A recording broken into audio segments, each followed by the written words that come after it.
Ageo. ¿Han aprendido algo del libro de Ageo?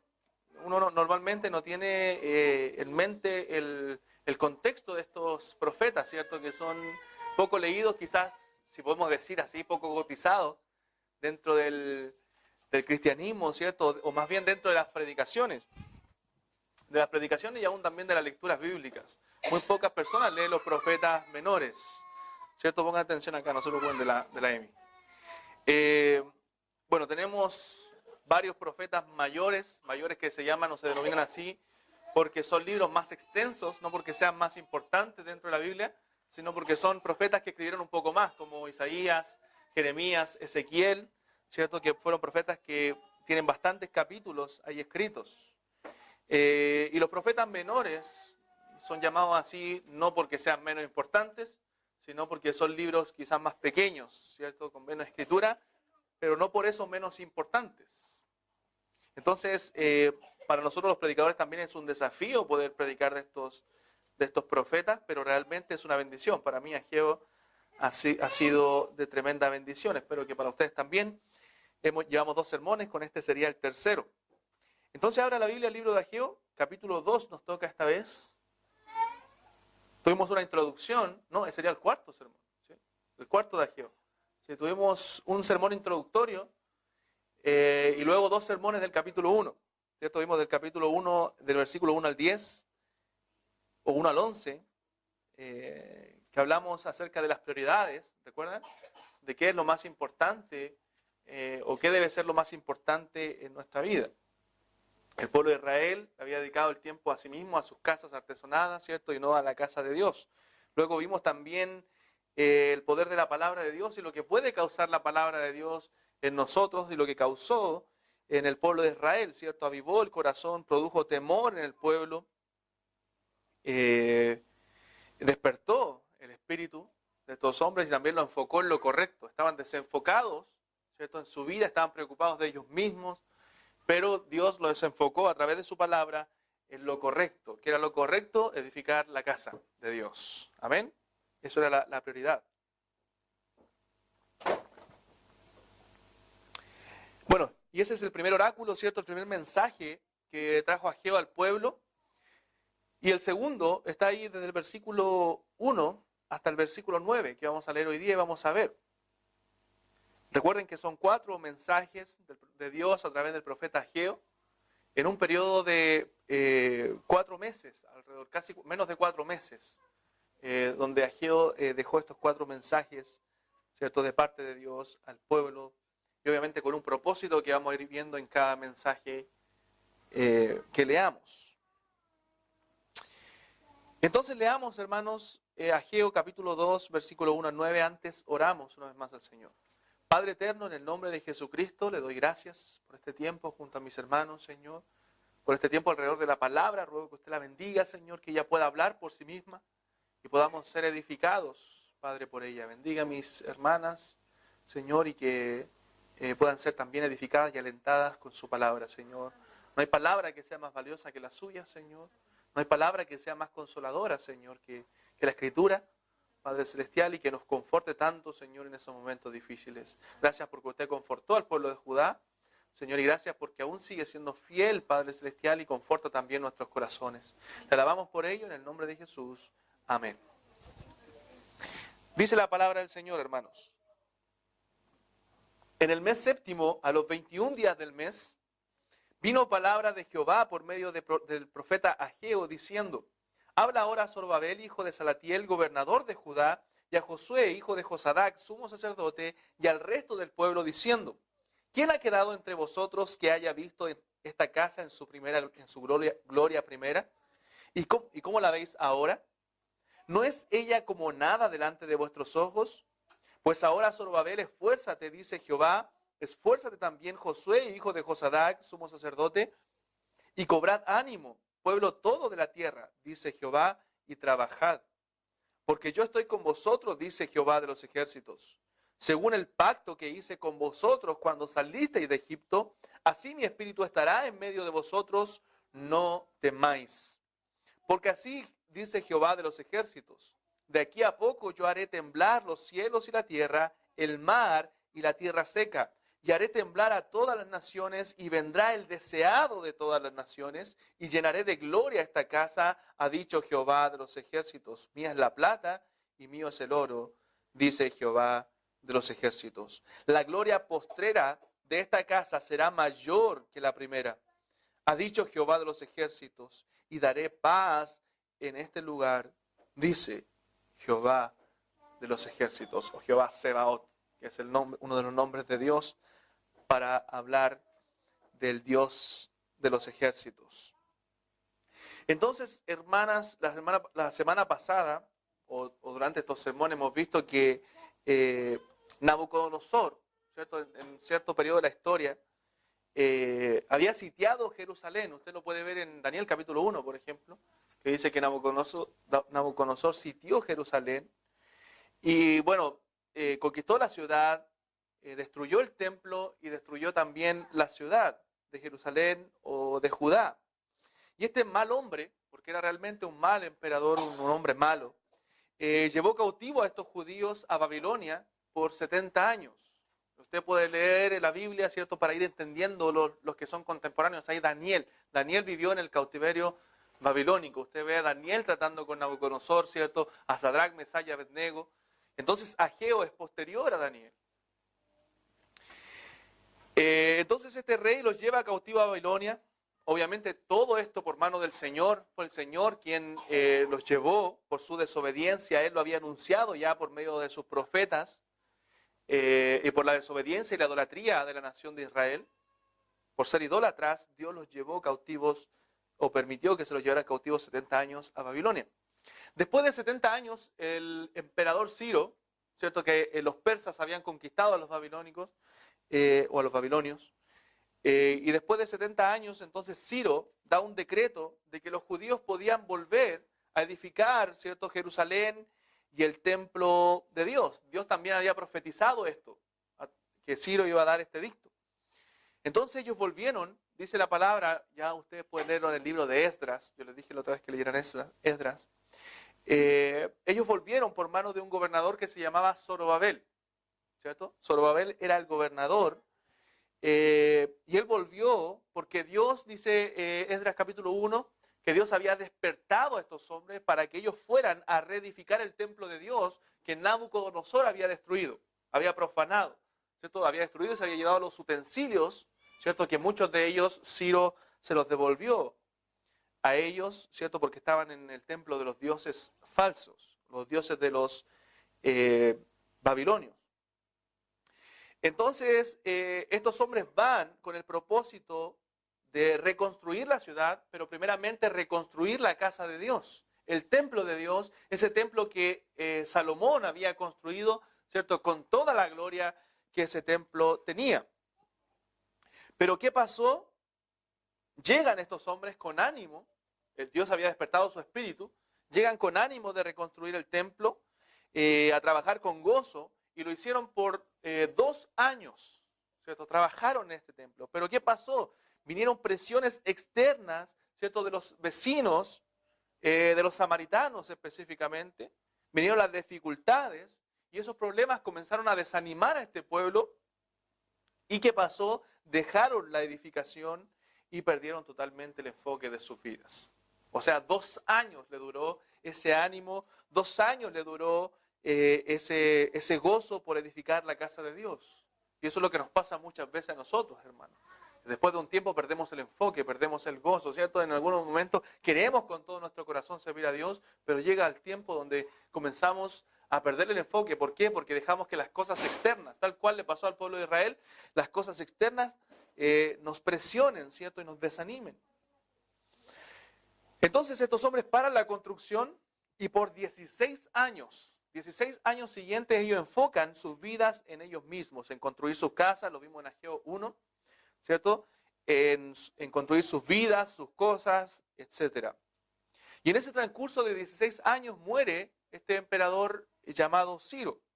Y cuando llegamos al libro de Ageo, ¿cierto? 16 años después que ellos pararon la construcción, ya nos encontramos bajo el imperio de Darío, del rey Darío, ¿cierto? Y ya en el año segundo. Entonces, hermano, Judá este pueblo de Judá había ignorado la palabra de Dios por 16 años. Estuvieron durante 16 años ensimismados. ¿Y qué pasó? Dios tuvo que venir a su encuentro.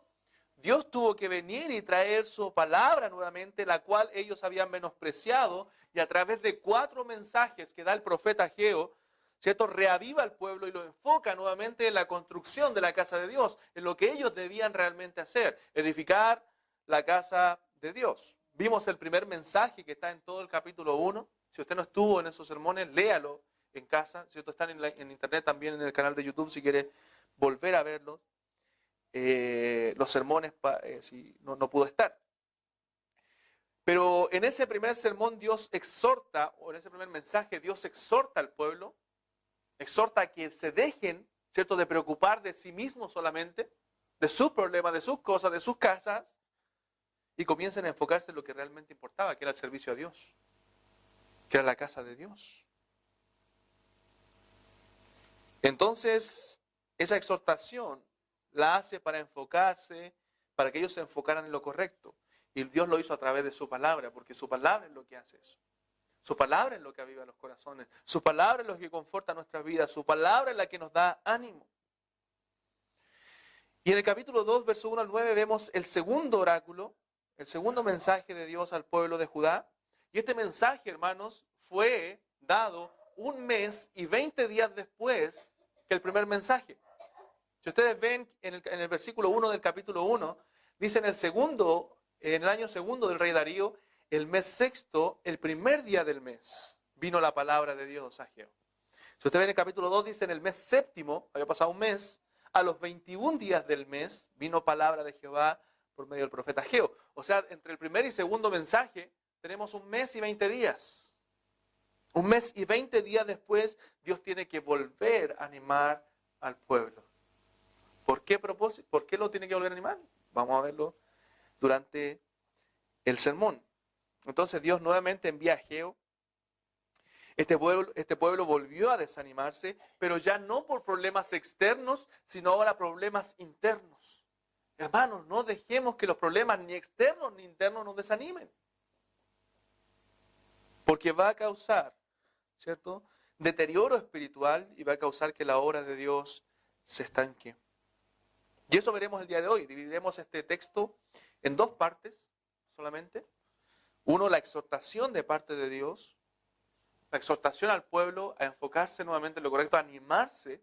Y la segunda parte va a ser la promesa de Dios para el pueblo, para que ellos pudieran animarse y mirar hacia el futuro o mirar la promesa de Dios. Hermanos, la manera mejor de nosotros animarnos como cristianos, de confortarnos, y no estoy hablando de un ánimo pasajero, sino un ánimo que realmente llena nuestras vidas en mirando las promesas de Dios, que Dios ha prometido a nosotros. Mire las promesas de Dios, lea las promesas de Dios, lea su palabra y usted va a ser confortado, si es un hijo de Dios. Entonces, ¿cuál es la exhortación? Versículo 3 al 5 vemos cuál es realmente la exhortación de parte de Dios, la veremos parte por parte. Pero como les dije en el verso 1 y 2, lo que habla Ageo, o lo que nos dice el verso 1 y 2, es que este mensaje vino 1 mes y 20 días después. ¿Y para quién era el mensaje también? Dice que era para los líderes, tanto Zorobabel, que era el gobernador, ¿cierto? Josué, o Jesúa, como le llaman en el libro de Esdras, era el sumo sacerdote, y también dice para el resto del pueblo. O sea, todos debían escuchar este mensaje y todos debían ser exhortados por este mensaje. La pregunta es, ¿por qué el pueblo de Judá se estaba otra vez desanimando? ¿Por qué tan rápido? 1 mes y 20 días, hermanos, habían despertado para poder reconstruir la casa de Dios. En 2 años pusieron solamente el cimiento, ¿cierto? Luego pasaron 16 años sin hacer nada y luego comienzan a trabajar. Pasa 1 mes y 20 días desde que viene el primer mensaje y vuelven a desanimarse. Y recuerde que era menos de 1 mes desde que comenzaron a trabajar, porque llegó el mensaje y dice el verso 15 del capítulo 1 que en el día 24 del mes sexto, en el segundo año del rey Darío, ellos comenzaron a reedificar. O sea, 23 días después del primer mensaje comenzaron ellos a edificar la casa. Entonces, no había pasado 1 mes todavía y ya estaban desanimados otra vez. La pregunta es ¿por qué? ¿Por qué? El porqué del desánimo. Versículo 3. ¿Quién ha quedado, dice Dios? ¿Quién ha quedado entre vosotros que haya visto esta casa en su gloria primera y cómo la veis ahora? ¿No es ella como nada delante de vuestros ojos? Aquí podemos entender un poquito, vamos a ir a otros pasajes también para entender el texto, pero el porqué del desánimo del pueblo. Judá había estado 70 años cautivo en Babilonia, ¿cierto? Pero ¿qué pasaba? Dentro de este remanente que regresó, dentro de este grupo que regresó con Zorobabel, había hombres mayores de 70 años. Habían ancianos dentro del pueblo de Israel. ¿Qué pasó? Un grupo de ellos, quizá pequeño, había alcanzado a ver el templo de Salomón antes que Nabucodonosor lo sitiara. Y alcanzó a ver, quizás eran muy pequeños, muy niños, vieron la gloria de ese templo. Y lo único que recordaban quizás durante esos 70 años y lamentaban era la destrucción de ese gran templo por mano de Nabucodonosor. Entonces, habían algunos que habían nacido allá en Babilonia. O quizás habían ido muy bebés y no recordaban cómo era el templo anterior. Entonces, al avanzar un poco la obra, habían puesto los cimientos, ¿cierto? Pero al avanzar un poco la obra, ¿qué pasó? Estos hombres se dieron inmediatamente cuenta de que este templo que ellos estaban construyendo no iba a compararse con el templo de Salomón, o reconstruyendo. No se iba a comparar en gloria. ¿Y qué pasó? Comenzaron a desanimarse. ¿Y qué pasó? Comenzaron a desanimar a los más jóvenes. Por eso dice Dios en el verso 3, ¿quién ha quedado entre vosotros que haya visto esta casa en su gloria primera? ¿Y cómo la veis ahora? ¿No es ella como nada delante de vuestros ojos? O sea, lo que estaban diciendo no se compara, no es nada comparado con la gloria de Salomón. Hermanos, en los tiempos de Salomón, dice la Biblia que la plata era como piedras. La plata tenía el valor de las piedras. O sea, había tanta riqueza, tanto material ocupó Salomón, tanta gloria tenía ese templo. Y ahora vemos que Judá, después de volver de un cautiverio, ¿cierto? Dios los había tratado, también la tierra, todo. No tenían los recursos que Salomón tenía para reconstruir un templo de esa magnitud. Hicieron todo lo posible, ocuparon todo lo que incluso los persas le pasaron, pero no se iba a comparar en gloria el templo antiguo con este templo. Entonces eso causó desánimo. Mire, vaya a Esdras, capítulo 3.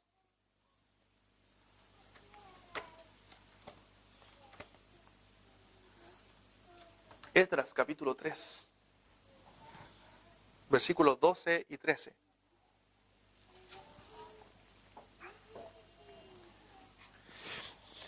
Aquí volvemos al capítulo 3 de Esdras, donde están aquí los primeros 2 años de cuando habían llegado el pueblo de Judá y estaban poniendo el cimiento solamente. No habían pasado aún los 16 años sin construir.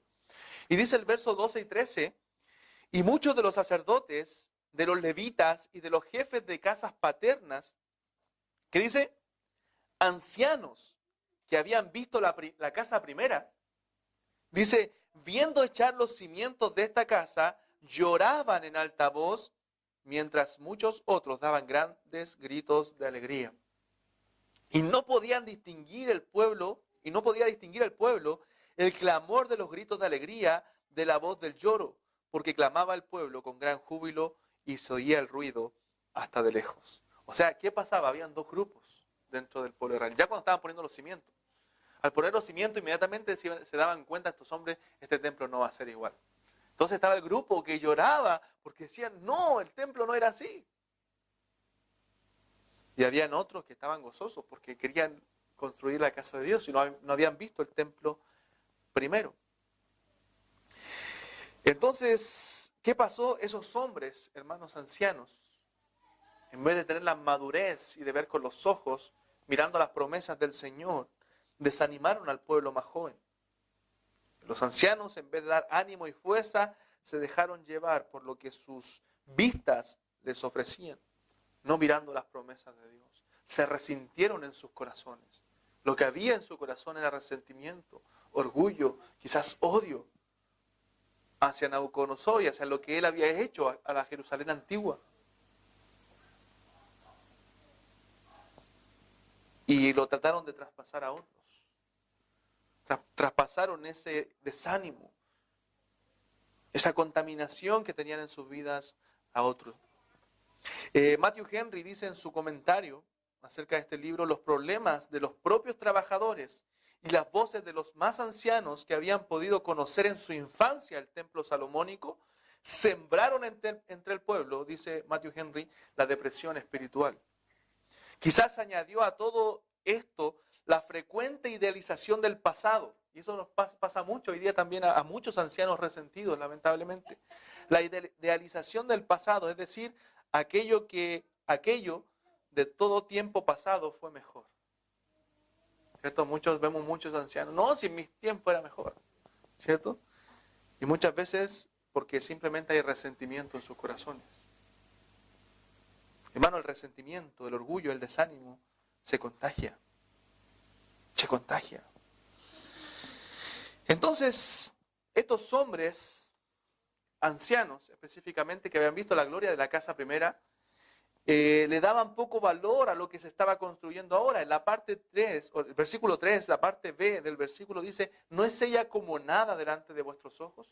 O sea, mire lo que Dios le dice, que lo que había en su corazón, o cómo ellos consideraban el templo que Dios le estaba mandando a reconstruir, era como nada. Era como nada. Ellos estaban quizás en sus corazones exigiendo el templo del pasado, pero no estaban reconociendo que ese templo fue destruido por su propio pecado.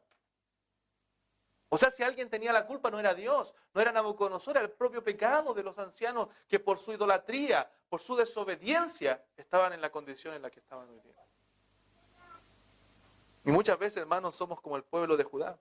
Nos dejamos desanimar, muchas veces como los más jóvenes, ¿cierto? Nos dejamos desanimar por otros que no son capaces de ver más allá de sus narices, sino que lo único que están es amargados, ¿cierto? Tratando de contaminar a otros.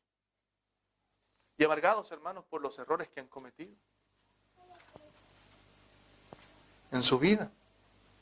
Y lo único que hacen, y lo que hacían estos hombres era quejarse. Y siempre encontrar lo anterior mejor que lo de ahora. Nunca conformes. Amén. Eso es peligroso, hermano. Siempre lo anterior era mejor. Siempre como se hacía antes era mejor. Así estaban estos ancianos. O muchas veces somos como los mismos ancianos. ¿Cierto? Como los mismos ancianos que queremos que todo vuelva a la normalidad. ¿Cierto? Que todo vuelva a ser como antes, cuando nuestros errores son los que han dejado las circunstancias, ¿cierto? Como están hoy día. Y los errores lo hemos pagado caro. Y hay que enfrentarlos. Entonces estos hombres no querían, hermanos, enfrentar las consecuencias de sus propios errores. Ellos habían sido idólatras, ellos habían desobedecido la palabra de Dios, incluso por 16 años habían olvidado la palabra. Y ahora querían un templo como el de antes. No, hermanos, los errores traen consecuencias.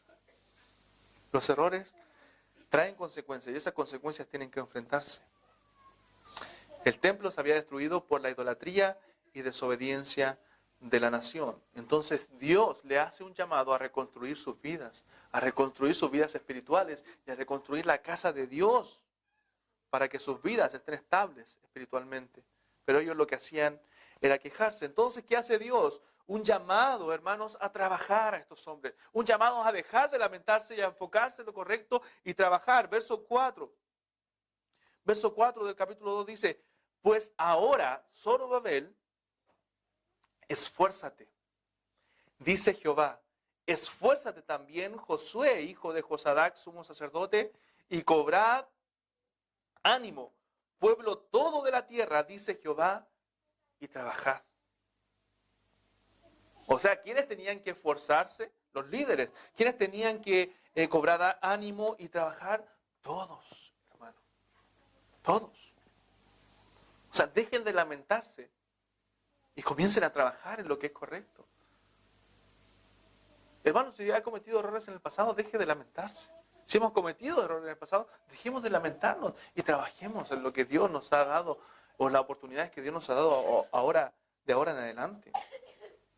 Entonces Dios le hace un llamado al pueblo a esforzarse, a no desanimarse por cosas ni externas, como en el capítulo 1, ¿cierto? Ni internas, como vemos ahora a través de los mismos líderes que estaban ahí, los ancianos que estaban ahí, sino a cobrar ánimo en la construcción de la casa de Dios. Ya no había los recursos, hermanos, que estaban en los tiempos de Salomón.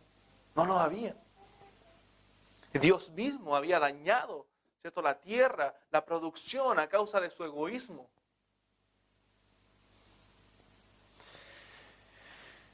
Pero Dios, hermanos, había sido fiel a sus promesas y los había devuelto a la tierra, a pesar de que ellos no lo merecían. Los había devuelto a Judá.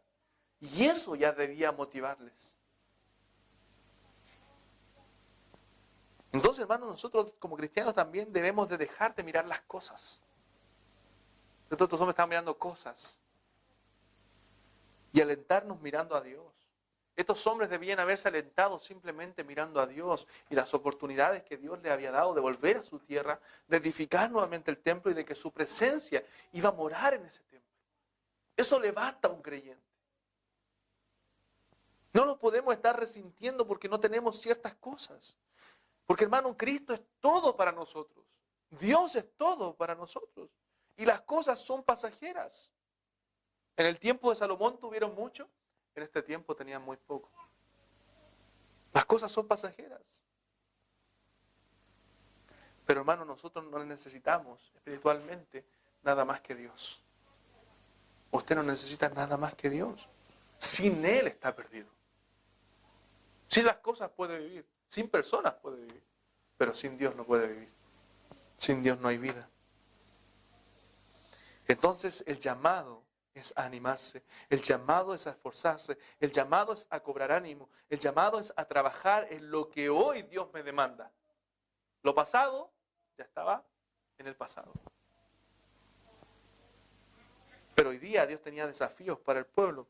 Pero, hermano, no era un desafío diciéndole ya, a ver, Dios decía, voy a ver qué hacen ustedes, ahí los deja solos. No, hermano, había un respaldo de parte de Dios. Y eso es lo que debía confortar el corazón de estos hombres, y eso es lo que debe confortar también el corazón del cristiano. ¿Qué dice el verso 4, la parte final?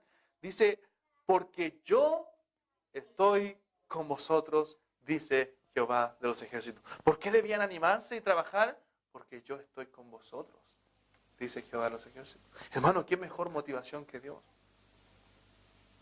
Cuando a un cristiano, hermano, no le motiva a Dios, entonces no hay nada que pueda despertarlo. Nada. ¿Qué mejor, cierto, motivo de ánimo? ¿Qué mejor respaldo, cierto, que a pesar de que no tenían los recursos, cierto, que ellos querían porque Dios no lo había permitido, cierto, a pesar de eso, Dios le dice, yo estoy con vosotros. ¿Qué mejor que eso, hermano? El saber que Dios está conmigo. El saber que a pesar de que no lo merezco, Dios está ahí. ¿Por qué debía entonces cobrar ánimo el pueblo de Judá? Porque Dios estaba con ellos. Dios estaba con ellos. ¿Qué mejor compañía, hermanos?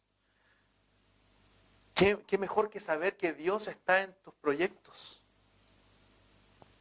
O más bien dicho, que tú estás en sus planes. ¿Cierto? Que yo estoy en sus planes, soberano. Y que donde lo que yo estoy haciendo, Dios está ahí porque estoy en su voluntad.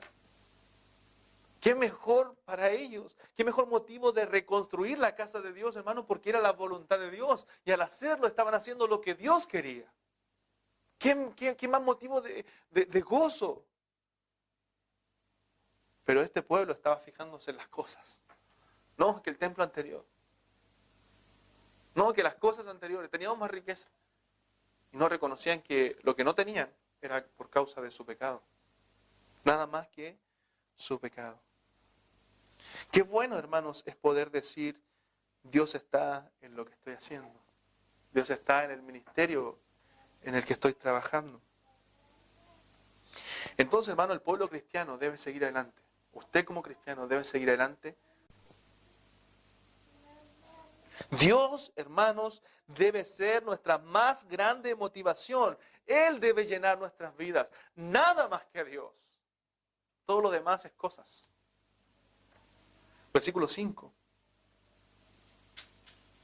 El 4 al final decía, porque yo estoy con vosotros. Ese es el respaldo. Dice Jehová de los ejércitos, según el pacto que hice con vosotros, cuando salisteis de Egipto, así mi espíritu estará en medio de vosotros. ¿Y qué dice, hermanos? No temáis. No temáis. Hermanos, ¿qué más palabras de aliento necesitaba este pueblo? Que Dios mismo trajera su mensaje, ¿cierto? Y le dijera, yo estoy con vosotros. ¿Quiere sentir que Dios está con usted? Lea la palabra, hermano, porque Dios es fiel y Él está ahí siempre. Los mismos versículos y las mismas promesas están ahí siempre. Porque Dios no cambia. Somos nosotros el problema. Nosotros cambiamos. Dios es fiel a su pacto. Él iba a cumplir el pacto que había hecho con Israel cuando salió de Egipto. Porque Dios es un Dios de pactos. Y Dios no rompe sus promesas. Y es por ello que no debemos temer. No debemos temer. Debemos confiar en Él, hermanos, con nuestra vida.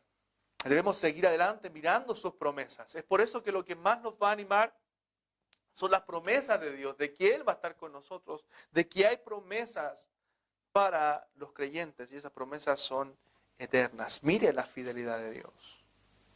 Y Él promete algo en este pasaje al pueblo. Trabajen, cobren ánimo, esfuércense porque yo estoy con ustedes. Porque yo estoy con ustedes, porque mi espíritu estará en medio de vosotros. No temáis. No temáis. Entonces, esa es la exhortación, hermanos, de Dios para este pueblo. Trabajen, esfuércense, sigan adelante, cobren ánimo. No se dejen desanimar ni por lo externo ni por lo interno. Sigan adelante, cueste lo que cueste, pase lo que pase. Pero hay una promesa también de parte del Señor desde el verso 6 al 9. Y esto es tremendo, porque tiene un significado escatológico, tiene un significado mesiánico, futuro, hermanos, en este libro. Y eso es maravilloso poder entender esto. Dice versos 6 al 9.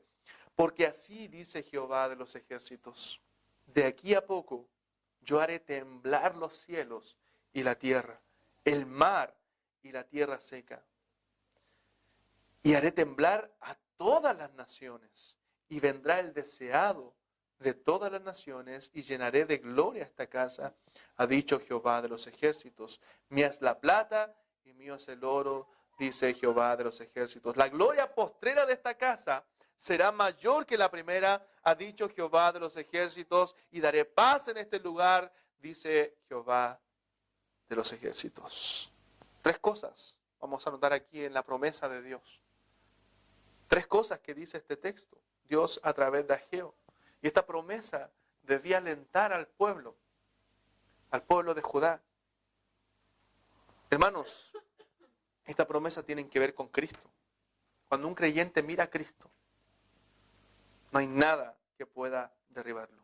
Cuando un creyente pone sus ojos en Jesús, cuando un creyente hace descansar su vida en el Señor, hermano, no hay nada que pueda derribarlo. Entonces, lo primero que menciona Ageo en este mensaje de parte de Dios es que habrá un día del juicio. La nación de Israel estaba siendo oprimida, ¿cierto?, por otros imperios, ¿cierto? En este caso, había sido oprimida por los babilonios, luego por los persas, ¿cierto? Después podemos ver que por los griegos también, que conquistaron el mundo antiguo, y luego ya en el Nuevo Testamento por los romanos. Por los romanos. Pero lo que le dice Ageo, o Dios a través de Ageo a la nación de Israel, es una promesa para los últimos días. Versos 6 y 7 dice, porque así ha dicho Jehová de los ejércitos, o así dice Jehová de los ejércitos, de aquí a poco yo haré temblar los cielos y la tierra, el mar y la tierra seca, y haré temblar a todas las naciones. Ese temblar de las naciones, si usted lo ve en Isaías después, se va a dar cuenta que habla del juicio contra el pecado que Dios traerá juntamente con la segunda venida de Cristo. Dios, el día final, el día en que Cristo venga, hermanos, hará temblar a las naciones porque las juzgará con justo juicio, con vara de hierro. Y a eso se está refiriendo este texto cuando dice, haré temblar a todas las naciones.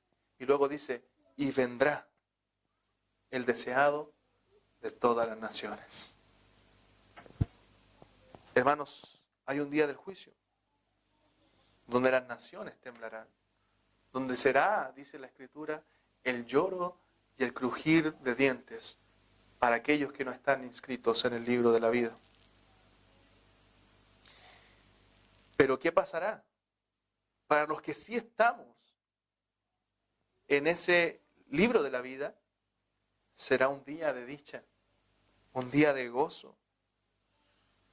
Ese templo espiritual, y eso es lo que está enfatizando aquí, hermanos, ese templo espiritual llamado la iglesia, será coronado de gloria cuando venga su Salvador.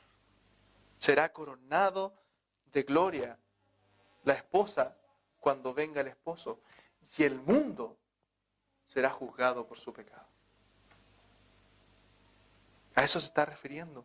Cuando dice que la gloria postrera de esta casa, ¿cierto?, será mayor que la primera, no está hablando de una futura edificación de un tercer templo en los días finales. Lo que está hablando es de la iglesia, hermano. La iglesia, ¿cierto?, será coronada de gloria cuando venga su Salvador, cuando venga el deseado de todas las naciones. Y el mundo será juzgado por su pecado, porque hay un día del juicio. Y dice después, vendrá el deseado de todas las naciones. Vendrá Cristo por su amada esposa, por su iglesia, hermano, para llenarla de su gloria, de la gloria de Dios. Por eso, la gloria del templo postero iba a ser mejor que el primero. Porque vemos, hermanos, si usted sabe un poco de historia, se va a dar cuenta que este templo, el templo de Zorobabel, ¿cierto?, reedificado, el templo de Salomón reedificado, fue luego mejorado en los tiempos de Cristo, o antes del tiempo de Cristo, por Herodes. Por eso se llamaba el templo de Herodes, después, en el Nuevo Testamento. Y ese templo de Herodes fue destruido por completo por Vespasiano, ¿cierto?, el emperador romano, y Tito, el general del emperador, en el año 70 después de Cristo. Y que hoy solamente queda el muro, ¿cierto?, en Jerusalén de los Lamentos, que es uno de los muros de ese templo. Hoy no hay un templo. Y por eso que muchos, sobre todo los dispensacionalistas, dicen que se va a reconstruir un tercer templo, ¿cierto?, y que se van a cumplir estas promesas supuestamente que están pendientes. Pero no, hermano. Esto hay que verlo con los ojos y los lentes de Cristo. Ese templo que está hablando este texto es la iglesia, que será coronada de gloria. Porque Cristo hoy día no habita en templos hechos por manos humanas, ni volverá a hacerlo. Él habita en su iglesia. La iglesia es de Cristo. El comentario exegético y explicativo de la Biblia dice de este texto: los judíos en el tiempo de Ageo vacilaron respecto de ir adelante con la obra por causa del temor al poder mundial medo-persa. Era un poder mundial, influido por la astucia, obviamente, de los samaritanos. El profeta les asegura que este y todos los demás imperios mundiales han de caer ante el Mesías, quien ha de estar asociado con este templo, por lo tanto no necesitan temer nada. O sea, la promesa de Dios es que un día Dios iba a derribar todas esas naciones, todos esos imperios que oprimían a sus hijos, en el día del juicio, cuando el Mesías venga. Cuando venga el deseado de todas las naciones, y haré temblar, dice el verso 7, a todas las naciones. Entonces el texto nos dice que Dios enviará a ese deseado de todas las naciones, o el deseo de las naciones, ¿para qué? Con un propósito, para llenar su casa de gloria. Para llenar la casa de su gloria. Entonces lo que espera, hermanos, el pueblo de Dios no es la reconstrucción de un templo. Lo que espera el pueblo de Dios hoy es a Cristo y nada más que a Cristo. Porque Él es la imagen del Dios invisible. Él es el deseado de las naciones. Él es lo único que nosotros debemos desear, y si le tenemos a Él, tenemos todo. Tenemos todo. Hoy Dios no habita en un templo. Habita, ¿cierto?, en Cristo, en la iglesia de Cristo. Este mismo comentario exegético dice, Él era el único que satisfaría el ardiente deseo de todos inconscientemente, Él satisfaría el ardiente deseo que todas las naciones inconscientemente sentían de un Salvador, manifestado en sus ritos penosos y sangrientos sacrificios. Además, dice el comentario, mientras que los judíos como nación no lo desearon, los gentiles, que claramente están indicados en la frase todas las naciones, lo aceptaron. Y así para ellos, Él era deseable. Él es el deseado de las naciones porque Dios abrió la puerta también a los gentiles. Y en todas las naciones hay hijos de Dios. ¿Y cuál es la otra promesa que Dios hace aquí también? Y lo vemos en el verso 9, es que la gloria postrera será mayor que la primera. Ahora es importante notar también el verso 8, que Dios dice, mía es la plata y mío es el oro, dice Jehová de los ejércitos. Una cosa tenían que tener clara la nación de Israel o la nación de Judá, es que todo era de Dios. Y si ellos no podían construir un templo más grande en gloria, ¿cierto?, era porque Dios no lo permitía, porque de Él era la plata y de Él es el oro. Entonces la promesa siguiente es que la gloria postrera de esta casa será mayor que la primera, verso 9. ¿Cierto? Lo dice, la gloria postrera de esta casa será mayor que la primera, ha dicho Jehová de los ejércitos. Y eso es lo que le expliqué recién. Lo que quiere decir el texto es que a través de Cristo Dios mostrará su gloria. A través del deseado de todas las naciones, ya que Él es la imagen del Dios invisible. Según a los Corintios 4:6, dice, hermanos, porque Dios, que mandó que de las tinieblas resplandeciese la luz, es el que resplandeció en nuestros corazones para iluminación del conocimiento de la gloria de Dios en la faz de Jesucristo. O sea, nosotros conocemos y veremos la gloria de Dios en Jesucristo. No en un futuro templo, sino en Jesucristo. Y a eso está apuntando este texto. Hebreos capítulo 1, versos 2 y 3 dice, en estos postreros días nos ha hablado por el Hijo, a quien constituyó heredero de todo y por quien asimismo hizo el universo, el cual siendo el resplandor de su gloria y la imagen misma de su sustancia y quien sustenta todas las cosas con la palabra de su poder, habiendo efectuado la purificación de nuestros pecados por medio de sí mismo, se sentó a la diestra de la majestad en las alturas. Hermanos, Cristo es el resplandor de su gloria. Amén. En Cristo vemos la gloria de Dios y por ende en su iglesia también. Cristo lo es todo y su gloria es la gloria de Dios. Y esa gloria llena su templo. Y ese templo es la iglesia. La iglesia es llena de la gloria de Dios. Porque es el cuerpo de Cristo. La iglesia es el templo futuro que aquí se refiere. La gloria postrera de esta casa será mayor que la primera. ¿Cuándo? Cuando venga el deseado de todas las naciones. Cuando Él junte a sus escogidos de todo lugar y sea su esposa. Bueno, ¿por qué lo sabemos? ¿Por qué no es un futuro templo? Porque hoy día no hay templo. Amén. Nos estaba refiriendo a un momento inmediato. No hay templo. El templo de Herodes fue destruido, fue arreglado. Pero hermanos, fue destruido. Y muchos, como les decía, esperan un tercer templo y que se vuelvan a efectuar los mismos sacrificios que se hacían y que la gloria de Dios solamente habite en el lugar santísimo. No. Porque Cristo entró una vez y para siempre, dice la Biblia. Una vez y para siempre, para nosotros poder tener entrada libre al trono de la gracia. ¿Y qué es lo más maravilloso de esto? La parte final del verso 9, con esto voy a cerrar, dice, y daré paz. Verso 9, parte B, y daré paz en este lugar, dice Jehová de los ejércitos. ¿Puede asimilar esto a algo?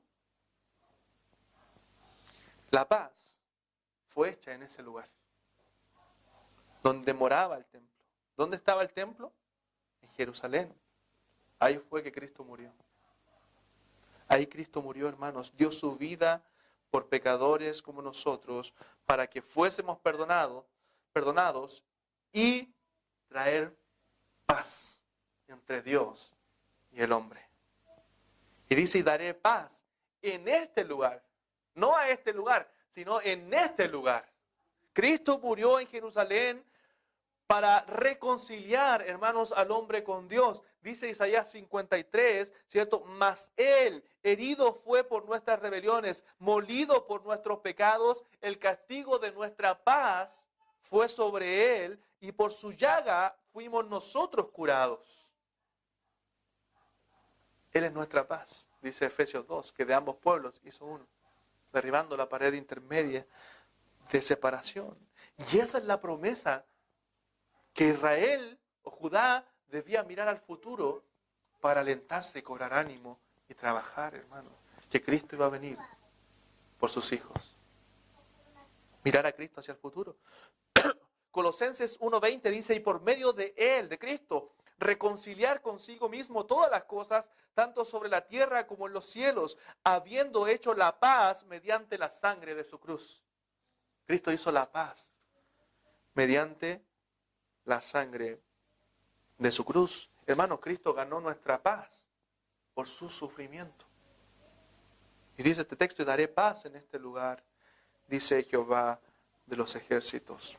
Y esa es la promesa que Dios hace a este pueblo de Judá. Se había desanimado, pero ¿qué hace Dios? Les exhorta, les dice, yo estoy con ustedes, y no solo eso, no solo lo respalda, sino le dice, hay promesas al futuro. Miren a Cristo hacia el futuro, porque un día yo juzgaré a las naciones, pero vendrá el deseado de todas las naciones. Mírenlo a Él, porque Él hará paz. Él hará la paz. Entonces, hermanos, aún el libro de Ageo, dentro del contexto histórico, debemos mirarlo con los lentes de Cristo, porque toda la Biblia apunta a Cristo. Mirar la promesa del Mesías que había de venir, ¿cierto? Y alentar su corazón, enfocarse en lo correcto, eso era lo que debían hacer el pueblo de Judá. La gloria de Dios, hermanos, abunda, llena su templo, y un día la va a coronar de gloria, o va a coronar su templo de gloria cuando Él regrese por su iglesia, porque Él ganó nuestra paz. Vamos a orar.